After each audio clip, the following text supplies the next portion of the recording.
Y tal como decíamos antes de la pausa, tomamos contacto desde Atenas, en Grecia, con Elena Panaritis. Buenas noches, Elena. Gracias por estar con nosotros, gracias por tomar contacto con nosotros. Buenas noches, es un gran placer estar con ustedes. Elena, tú, desde tu perspectiva, ¿usted entiende, el pueblo griego entiende el nivel de crisis que está viviendo y las consecuencias que puede generar lo que está pasando en la economía griega, en el interior de Grecia, para el resto del mundo?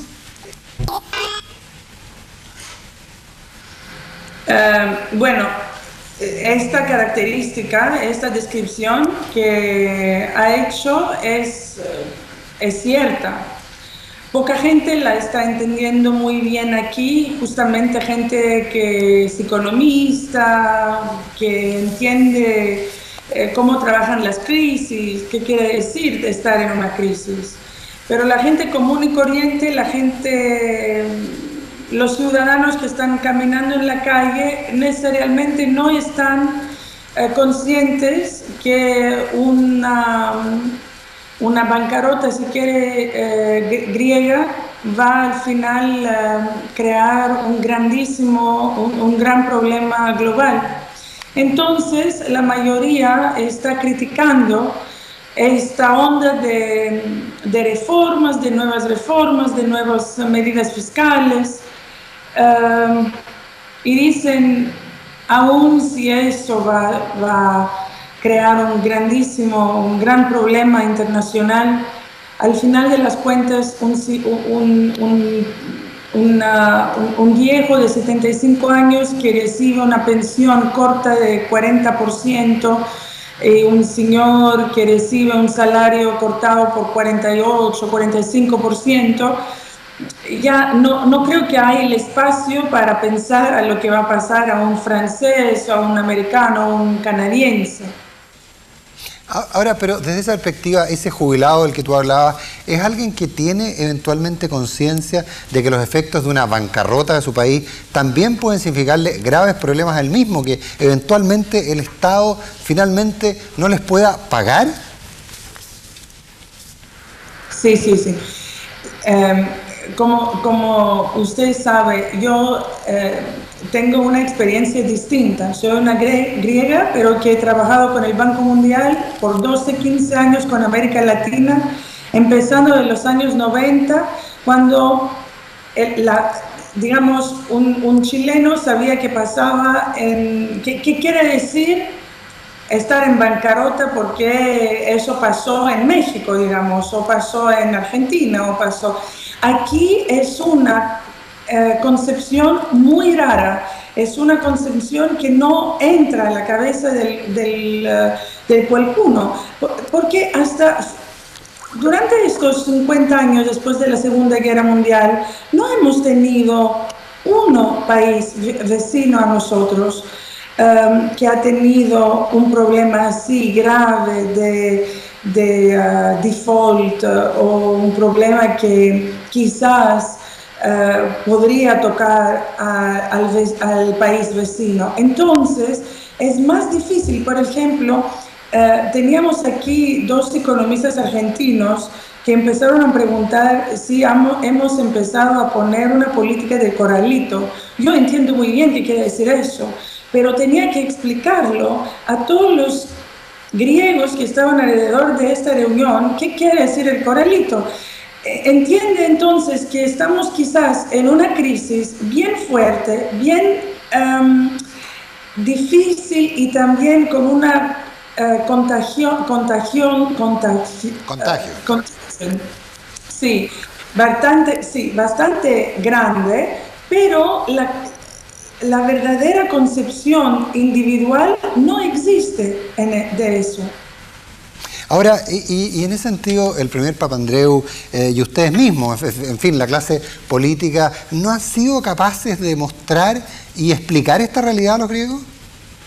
Es bien interesante como pregunta, porque, otra vez, conociendo países en crisis, con paquetes de ayuda, de structural reforms, hay paquetes de ayuda que vienen del Banco Mundial o del Fondo Monetario, nunca son paquetes que se quedan allá por un año y después empezamos a decir han sido fracasados o han tenido un buen éxito. Usualmente nos quedamos por 4, 5, 6 años antes de empezar a hacer esta evaluación. Otra razón por la cual mi punto que dije antes tiene mucho sentido aquí. Nadie en Europa puede tener ni la concepción de esperar que las reformas empiezan y esperamos un poco para encontrarnos con una respuesta tangible, sino después de 6 meses ya estaban diciendo, oye, ustedes los griegos, ¿qué están haciendo? ¿Qué está pasando con las reformas? ¿Qué han hecho con las reformas institucionales, fiscales? Pero la mayoría de nuestros problemas son problemas estructurales de la manera con la cual nuestro sistema financiero, nuestro sistema del sector público funciona. Cuando, por ejemplo, aumentamos una tasa de impuestos por 1%, no es automático que vamos a recibir... Bueno, claro. ¿Perdón? O sea, no necesariamente el aumento se refleja al tiro en el ingreso fiscal. Eso, digamos. el ingreso no viene por 1%. A veces tenemos un ingreso de 0.2%. Y allá es todo el problema, que hay un montón de cosas que son incontrolables por razones de burocracia, por razones de instituciones que no tenemos buenas, fuertes instituciones. Pero la presión por afuera de todos los europeos es súper fuerte y además bastante, diría yo, no tan fair, no tan justa. Porque, como dije, Chile le ha tomado 14 años para hacer reformas estructurales tan fuertes, crear un sector de clase media robusto que ahora está disfrutando uno de los crecimientos económicos más altos. Pero le tocó 14 años, Perú le tocó como 10 no sé cuántos años y Chile era uno de los primeros países que empezaron. Nosotros 8 meses después empezamos a tener que responder a críticas que, oye, que han hecho, que no... A ver, Elena, nadie puede discutir que los ajustes fiscales llevan muchísimo tiempo, pero para conseguir esos beneficios de los planes fiscales es necesario conseguir equilibrios políticos. Los equilibrios políticos son fundamentales. ¿Existen esos equilibrios políticos hoy en Grecia? Sí, hay salida política y hay convicción política. Lo que todavía no hay tanto es... si podría decir, experiencia y conocimiento de cómo manejar la voluntad política en una manera de poder hacer las reformas con una posición menos fuerte como estamos haciéndola ahora. No sé si me explico. Sí, pero finalmente, si te entiendo, pero ¿cómo termina esto? Porque es importante decir que nosotros hace 12 meses ahora y 11 hemos hecho reformas estructurales, obviamente legales, ¿no? Hemos pasado un montón de reformas que, por ejemplo, tocaban los monopolios profesionales de los notarios, de los abogados, de los... un montón, 152 distintos monopolios profesionales que están allá de la época de Napoleón, ¿no? Del sector, un poco de las leyes francesas.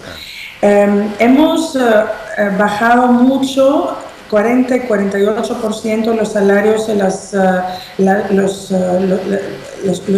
las jubilaciones.